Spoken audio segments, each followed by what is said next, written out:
Fala galera, aqui é o Paulo Aragão falando, sejam todos bem-vindos ao Giro Bitcoin, seu podcast diário que vai te informar no menor tempo possível sobre as últimas notícias que agitaram o mercado cripto mundial. Para começar o episódio de hoje, segunda-feira, dia 28 de julho de 2025, cada unidade do Bitcoin está custando aproximadamente $118 mil, com uma pequena desvalorização ao longo das últimas 24 horas de 0,4%.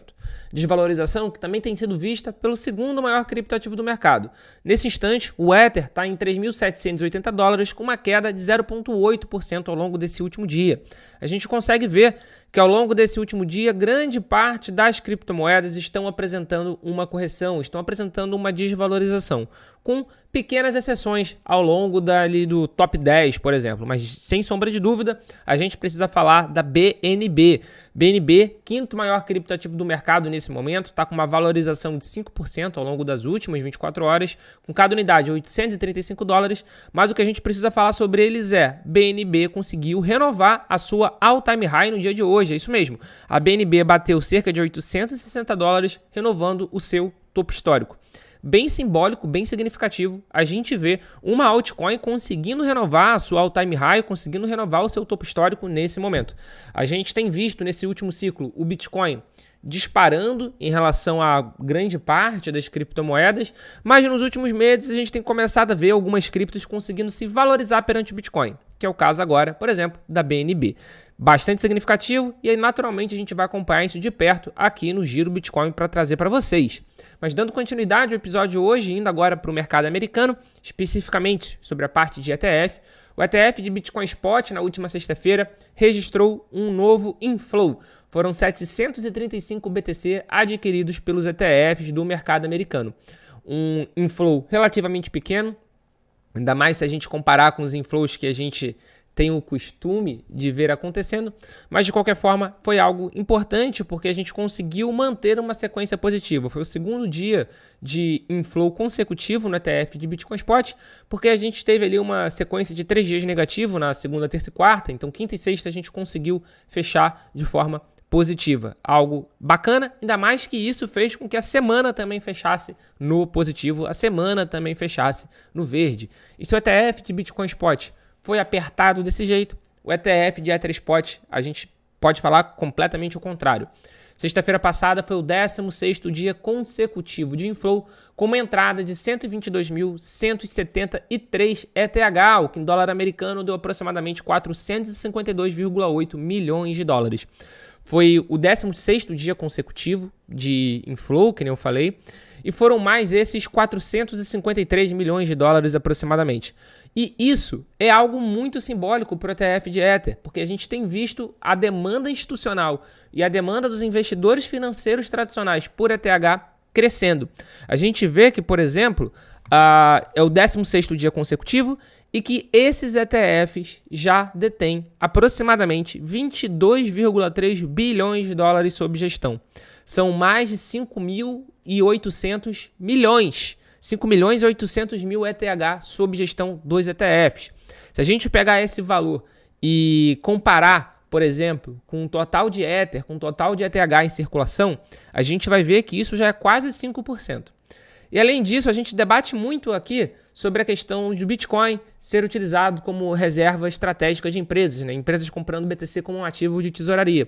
E a gente tem visto isso crescendo no ETH também.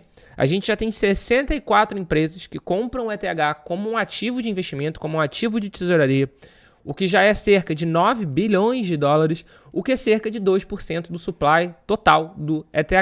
Então a gente vê aqui que já tem 2 empresas, tirando a Ethereum Foundation, já tem 2 empresas disputando a primeira posição dia após dia, que é a Bitmain e Merchant Tech, que nesse momento tem 566 mil ETH sob gestão, e a Sharp Link Gaming, que é uma empresa de apostas esportivas, que tem 361 mil ETH sob gestão. E esses fatores, sem sombra de dúvida, estão ajudando nessa valorização que a gente tem visto no ETH, especialmente de maio para cá. Que nem eu falei, a gente estava vendo o ETH e quase todas as criptomoedas perdendo muito valor perante o Bitcoin ao longo do último ano, por exemplo, mas ao longo dos últimos 2 meses, de maio para cá, a gente tem visto algumas altcoins tendo bastante reação, como é o caso do próprio Ether. Naturalmente, isso tem um impacto positivo no mercado, não só para o ETH, mas para o mercado cripto de uma forma geral, porque acaba simbolizando mais dinheiro para o mercado cripto. Dando continuidade ao episódio de hoje, ainda falando sobre a adoção de criptomoeda como um ativo de tesouraria das empresas, a Metaplanet, que já é popularmente conhecida como a Strategy asiática, comprou mais Bitcoin. Eles compraram mais 780 BTC e agora eles possuem 17.132 unidades de Bitcoin, com valor aproximado de 2 bilhões de dólares. Com isso, a gente já vê a Metaplanet ali na 7ª posição de maiores detentores corporativos de Bitcoin. Eles perdem atualmente só para a Strategy, que tem 607 mil, para Mara Holdings, 21 Capital, para Bitcoin Standard Treasury Company, para Riot Platforms, para Trump Media, ou seja, a empresa de mídia do Trump já está aqui na 6ª posição com 18.430 e agora a gente já tem ali na 7ª posição a Metaplanet com 17.132. E o bastante simbólico da presença da Metaplanet é que é a primeira empresa não americana a figurar nesse ranking. Depois, por exemplo, da 7ª posição, que é uma empresa japonesa, que é a Metaplanet, um outro não americano é só o 11º, que é uma empresa canadense.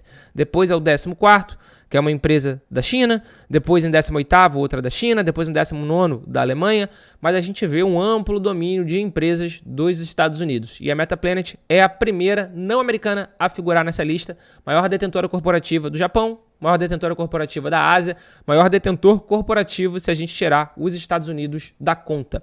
E falando em detentor de Bitcoin, em baleia, o investidor de Bitcoin lá da época do Satoshi Nakamoto resgatou 80 mil BTC via Galaxy Digital. A Galaxy Digital, que inclusive é também um dos maiores detentores corporativos de Bitcoin, é o 8º colocado. Atualmente ela é uma empresa americana porque ela foi listada na Nasdaq, só que originalmente ela é do Canadá, ela era da Bolsa de Toronto.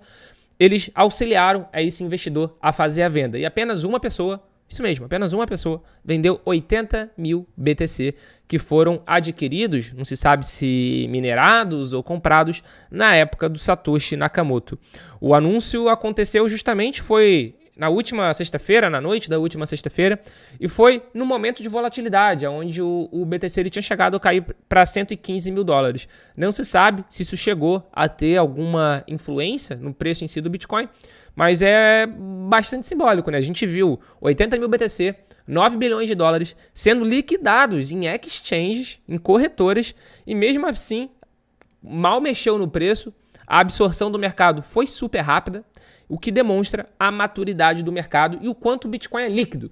Antigamente, muitas pessoas falavam da dificuldade de vender ou de comprar grandes quantidades de Bitcoin. Isso não existe. Você viu, 80 mil BTC, 9 bilhões de dólares liquidados em 24 horas e quase sem mexer no preço do mercado global. Para vocês terem uma ideia, no volume das últimas 24 horas, só do Bitcoin, não estou falando de todas as criptomoedas em si não, foram 65 bilhões, para vocês terem uma ideia. É um volume muito, muito, muito considerável. Foram mais de 555 mil Bitcoin. E isso eu estou olhando pelo CoinMarketCap, que ele analisa apenas as exchanges que têm algum tipo de controle. Muito OTC, por exemplo, muito mercado de balcão, não se tem esse controle. Então, com isso, a gente consegue ver o tamanho do mercado do Bitcoin. É algo completamente assustador, é algo completamente enorme e para quem fala que o Bitcoin ou as criptomoedas não são líquidas, não têm liquidez, essas pessoas não sabem o que estão falando. E para fechar o Giro Bitcoin de hoje, o Rio de Janeiro iniciou negociações estratégicas com a Tether, que é a emissora da USDT, da maior stablecoin do mercado, para criar um sistema de benefícios voltado a turistas. A proposta busca modernizar a forma como visitantes realizam pagamentos e consomem serviços na cidade. A parceria, que conta com a participação da exchange Bybit, prevê a integração do USDT em iniciativas como Visit Rio, que é o programa oficial de programação turística do município. Com isso, turistas poderão utilizar criptomoedas para pagar hospedagens, restaurantes e passeios, além de receber descontos e bônus em USDT ao escolher meios de pagamentos digitais. Vamos acompanhar de perto, mas é algo bem interessante a gente ver isso, e é um movimento que vai ao encontro do que o Eduardo Paes já tinha declarado em outros momentos, que ele queria transformar o Rio na capital cripto do Brasil, inclusive ali no projeto na área da zona portuária, onde ele tinha assinado, teoricamente, um memorando de entendimento com o CZ, que era o então fundador da Binance, para a Binance abrir um escritório aqui localmente, mas isso até agora não aconteceu. Mas, de qualquer maneira, agora essa parceria com a Bybit, com a Tether, é mais um passo para colocar o Rio de vez no cenário das criptomoedas aqui do Brasil. Esse foi o Giro Bitcoin de hoje. Muito obrigado pela sua companhia. Se você chegou até agora aqui no episódio, se inscreve, deixa o seu like, deixa um comentário, faz um engajamento, porque isso ajuda com que o episódio seja cada vez mais distribuído. Muito obrigado pela sua companhia e a gente já tem um encontro marcado aqui no nosso episódio de amanhã. Valeu!